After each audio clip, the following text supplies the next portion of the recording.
On July 1st, 2025, Canada Day, the world's longest undefended border changed forever. At 12:01 a.m. Pacific, Canadian authorities closed the Alaska Highway to all non-essential U.S. traffic. This was a total shutdown, not a mere restriction. The vital artery linking Alaska to the lower 48 was suddenly severed. Canadian Border Services, backed by the RCMP, set up blockades at Dawson Creek and Beaver Creek. Only pre-approved commercial trucks carrying essential goods could pass. All other U.S. vehicles were turned away. The message? The open road was now closed. This was the climax of a diplomatic crisis, a move few thought possible. The U.S.-Canada relationship, once defined by deep integration, had reached a breaking point.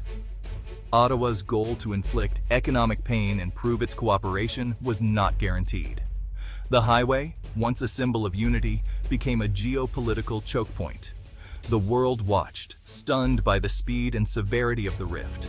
American travelers were stranded mid-journey, families caught in bureaucratic limbo. News showed confused drivers facing stoic Canadian officers. The closure shattered the North American ideal of a seamless border.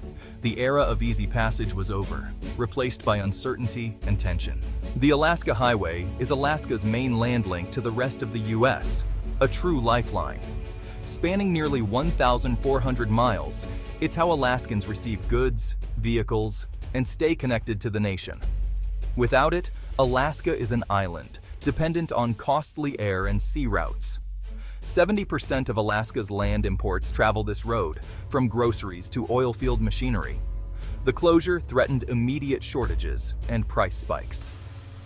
Alaska's tourism industry, fueled by tens of thousands of summer road trippers, vanished overnight. The highway, built in Wubibuk II as a joint U.S.-Canada project, symbolized partnership and shared defense.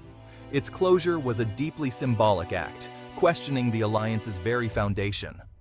For families moving from Seattle to Fairbanks, a long drive became impossible.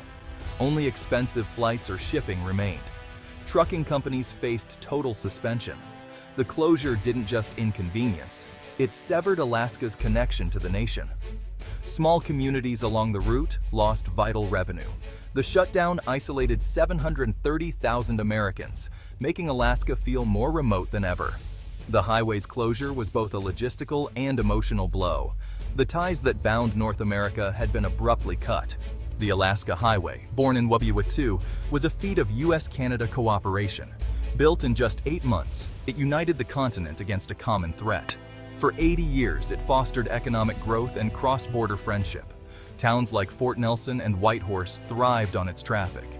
The highway became a legendary road trip, a symbol of adventure and unity. But modern political friction eroded this legacy. Rising nationalism and trade disputes replaced the spirit of partnership.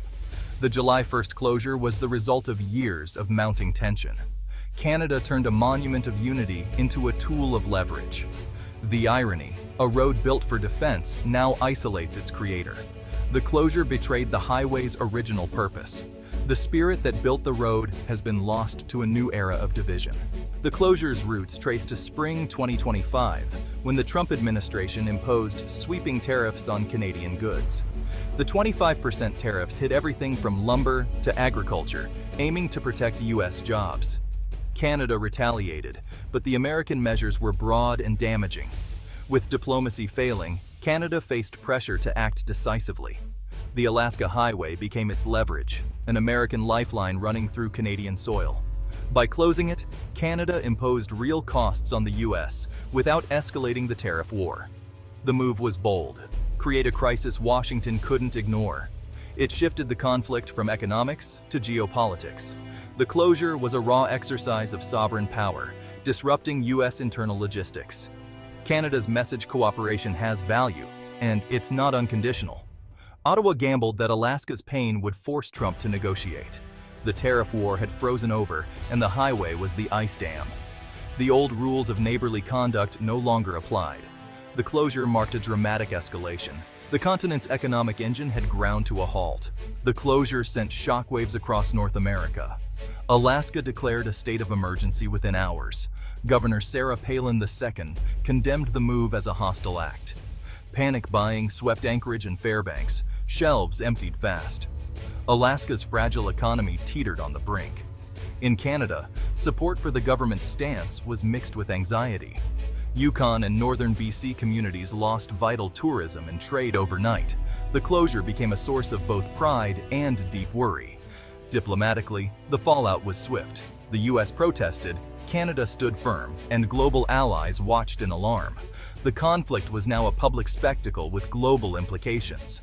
On the ground, families were stranded, truckers turned back, and cross-border travel became impossible.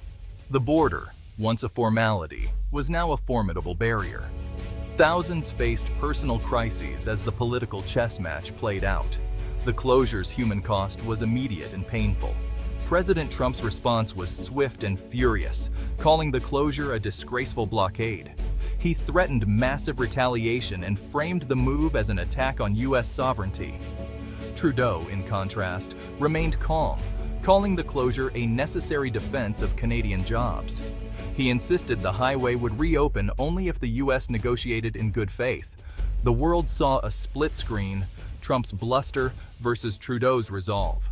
Behind the scenes, the US scrambled for options, even considering a costly airlift to Alaska. The State Department's back-channel talks hit a wall. Canada wouldn't budge without tariff relief. The Trump administration was trapped. Backing down looked weak, but letting the blockade continue hurt Americans. The standoff became a war of wills. Trump threatened a trade embargo and floated wild ideas like a US-controlled corridor. Canada absorbed the attacks, betting pressure would force a US retreat. Both leaders dug in, with no exit in sight. The diplomatic showdown grew more intense by the day. The world watched, waiting for someone to blink. The border closure's human toll was profound. A US military family in Anchorage, ordered to Texas, was stranded. Car and future separated by a closed border. Small businesses, like a Whitehorse Lodge and a Washington trucking company, faced ruin as customers and routes vanished. Layoffs and financial despair spread quickly. Cross-border families were cut off, grandparents missing births, couples canceling weddings. The border became a wall, not a line. Emotional wounds deepened as resentment and mistrust grew. Online, friendly banter turned to suspicion and hostility. The conflict poisoned grassroots relationships. The closure didn't just block a highway, it divided neighbors. Healing these wounds will take years. The US-Canada dispute reverberated worldwide. Allies in NATO and the Pacific were alarmed. The bedrock of the Western alliance was cracking. The feud signaled disunity and weakness, raising doubts about US reliability. Adversaries like Russia and China saw opportunity, using the rift to undermine Western cohesion. Chinese media highlighted the conflict as proof of American decline. The closure was a geopolitical gift to rivals. The crisis also threatened the USMCA and global trade stability. Other nations grew wary of US deals, fearing sudden reversals. The dispute fueled global protectionism. Security cooperation through NORAD and intelligence sharing was jeopardized. The closure exposed new vulnerabilities. The crack in US-Canada ties was a crack in North American security. As of July 31, 2025, the Alaska Highway remains closed. The standoff endures, with Alaska isolated and communities suffering. The crisis exposed the fragility of the US-Canada relationship.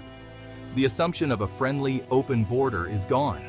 Canada has shown it will use its territory as leverage. The US faces the cost of its trade policies.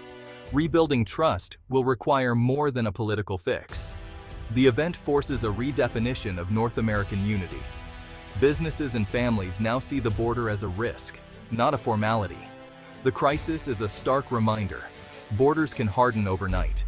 The challenge is to find a resolution and to ask if this is a temporary rift or a new era of rivalry. Can these two nations repair the damage, or is the long undefended border now a symbol of lost friendship?